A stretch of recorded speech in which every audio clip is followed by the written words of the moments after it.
A nosotros sí se nos va un pedacito de corazón ahora que vayan a cerrar. Le agradezco. Y la verdad es muy una gran agradecidos, pérdida Tomás. porque son, Pues sí, es un se espacio. siente, se siente y no se siente. Tiene razón, porque es toda una historia. Pues toda y la historia, una pero todo tradición. tiene su fin. Sí, Y cambian las cosas y actualmente. Sí, hay Es que como aceptarlo. antes el vivir en México era una chulada. Sí, claro. sí.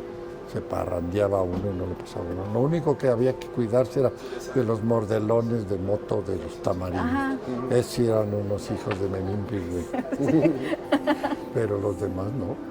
No les regalaban a los de tránsito, el día del agente de tránsito, refrigeradores, estufas y una bola, ahí en su casetita que Sí, estaba. sí, sí, sí, sí.